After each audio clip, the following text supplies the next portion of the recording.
중국을 향한 미국의 공세가 극으로 치닫고 있습니다. 트럼프 행정부는 미국 회계 기준을 못 맞추는 중국 기업을 퇴출시키기로 결정하고 논란의 중심에 서 있던 틱톡 또한 퇴출시키는 행정명령에 서명했습니다. 사실상 중국 기업들 미국에 발 못 들이게 하겠다는 것입니다. 이런 상황은 미국뿐 아니라 동맹국들에게까지 큰 영향을 끼칠 것으로 예상되고 있는데요. 그렇다면 미국과 한국과의 관계는 어떨까요? 미국 국무부는 코로나19가 유행했던 지난 3월 전세계 국가를 상대로 발령했던 미국인의 여행 금지 공고를 해제했습니다. 그 중에서도 한국은 3단계인 여행 재고로 하향 조정됐는데요. 이렇게 여행 단계를 하향 조정하면서도 한국에 대한 트럼프 대통령의 컴플렉스는 끊이지 않고 있다는데요. 미국과 중국, 한국을 둘러싸고 벌어지는 국제정세에 대해 자세히 알아보겠습니다.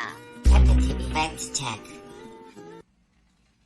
전면전으로 치닫는 미국과 중국으로 인해 전 세계는 극도의 긴장 상태에 놓였습니다. 미국과 중국의 대립은 말 그대로 무력 충돌만 없을 뿐이지 그 직전에 위험 수위를 넘나들고 있습니다. 미중 무역 갈등, 그 중에서도 가장 논란이 되었던 기업 중 하나인 중국 바이트댄스의 틱톡과 텐젠트의 위챗을 사실상 퇴출시키는 행정명령에 도널드 트럼프 미국 대통령이 결국 서명하고 말았습니다. 특히 그 중에서도 틱톡은 양국 간 무역거래에서 이목을 집중시키고 있는데요. 그 이유는 마이크로소프트와 바이트댄스가 틱톡의 일부가 아닌 전체 사업을 두고 인수합병 협상을 하고 있다는 보도가 나왔기 때문입니다. 트럼프 대통령 때문에 어차피 미국에서 사업도 못하게 생겼고 다른 나라들에게까지 번져 사업이 망해버리게 생겼으니 바이트댄스 입장에서는 울며 겨자 먹기로 마이크로소프트에 틱톡 전체를 넘길 가능성도 있는 셈입니다.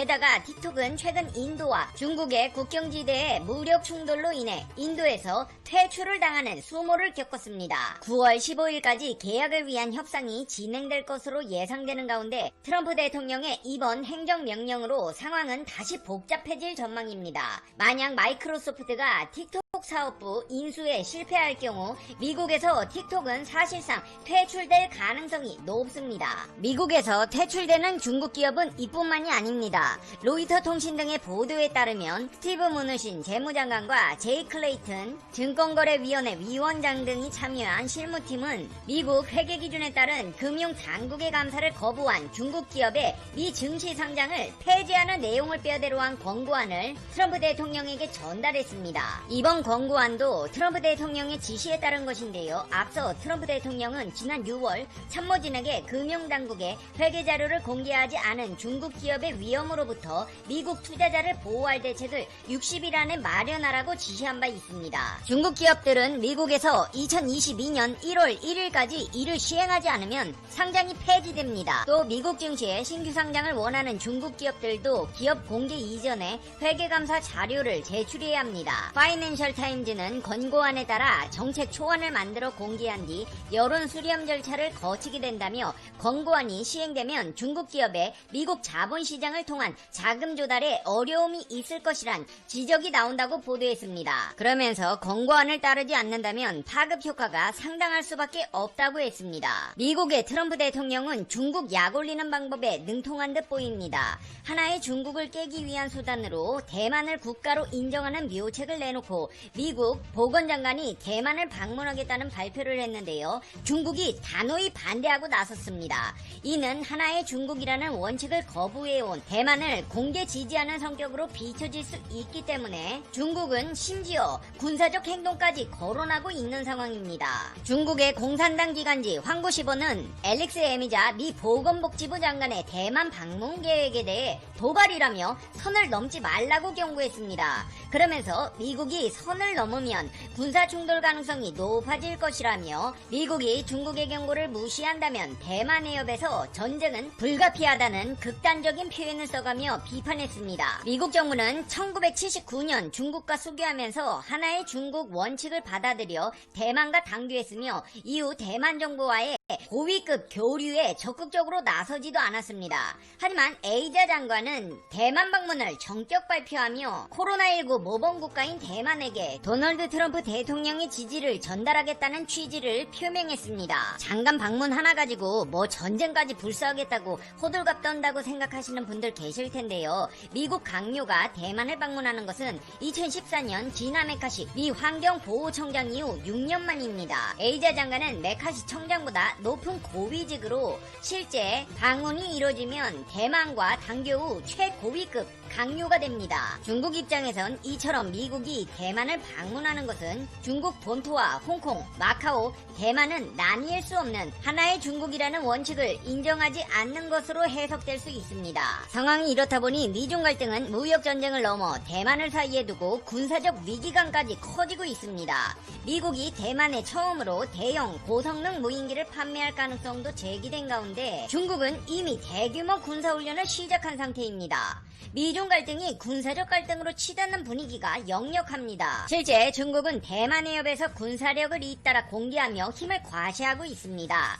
소형 항공모함으로 불리는 075형 1번 상륙 강습함이 상하이 조선소를 출발해 첫 항해에 들어갔으며 중국 인민해방군 육군 소속 공격용 헬기는 해군 소속 상륙 강습함과 함께 공격 훈련을 실시했습니다. 또 대만 서부를 공격 가능한 PCL-1910 최신 다연장 로켓 시스템을 대만과 가까운 푸젠성 샤먼에 배치해둔 상태입니다. 전문가들은 이런 미국의 묘책이 중국을 제대로 자극하고 있다는 평가입니다. 무역전쟁, 남중국해, 홍콩, 대만, 코로나19 등의 이슈 가운데 대만 카드가 중국을 도발하는데 가장 효과적인 방법으로 보인다는 것입니다. 그러면서 에이자 장관의 대만 방문은 미국이 대만 문제와 코로나19 책임론 등 두 가지 카드를 동시에 펼치는 것이라고 분석하며 이번 방문을 계기로 양국의 갈등은 정점을 찍을 것이라고 평가하고 있습니다. 여기에 더해 일본도 중국 때리기에 목소리를 더하는 모양새인데요. 최근 일본 자유민주당 의원들이 미국과 마찬가지로 일본 내에서 틱톡 사용을 금지하려는 방안을 추진하기로 했다는 현지 보도가 나왔습니다. 일본 TBS 방송은 일본 내 틱톡 사용을 금지하는 경우 중국과 일본 양국 관계에 큰 파장을 부르게 될 것이라고 중국이 압박해왔다며 익명의 일본 외무부 관계자를 인용해 보도했습니다. 상황이 이렇게 되자 중국 외교 담당 국무위원 겸 외교부장 왕이는 미국의 전방위 압박을 비판하며 지금의 중국은 옛 소련이 아니라고 말했습니다. 신화통신에 따르면 왕이 중국 외교 담당 국무위원 겸 외교부장이 중국을 향한 미국의 전방위적 압박을 비판하며 중국은 옛 소련이 아니다. 미국이 인위적으로 신냉전을 조성하는데 강력히 반대한다고 말했습니다. 또한 미국의 일부 정치 세력이 중국에 대해 적대시하고 온갖 거짓말로 괴롭히고 있다. 이들은 각종 구실로 중미 간 정상적인 왕래를 막고 있다. 미국이 이렇게 중국을 압박하는 것은 메카시즘의 유령을 되살리는 것이다. 중미 관계를 훼손해 양국을 다시 충돌과 대결로 끌어당기고 세계를 다시 요동과 분열로 몰아넣으려 하고 있다. 중국은 이런 음모가 실현되도록 놔두지 않을 것이며 우리는 인위적으로 신냉전을 조성하는데 강력히 반대한다. 신냉전은 양국의 근본 이익에 어긋난다. 21세기에 신냉전을 일으키려는 사람이 있다면 역사 진전의 반대편에 있는 것으로 국제협력의 최대 파괴자이자 역사의 치욕으로 남을 것이라고 꼬집었습니다. 여기에 덧붙여 우리는 제2의 미국이 되는데 관심이 없다. 세계 최대 개발도상국이자 UN 안전보장위원회 상임 이사국으로서 중국은 평화 발전의 길을 걷고 국제 질서 및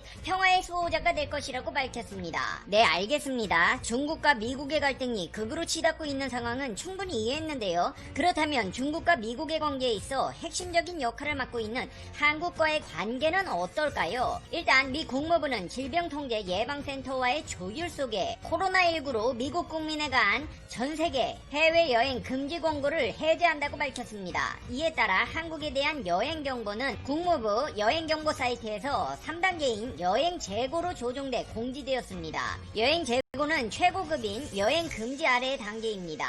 여행 등급을 완화시켜 한국과의 교류를 높이겠다는 모양새인데요.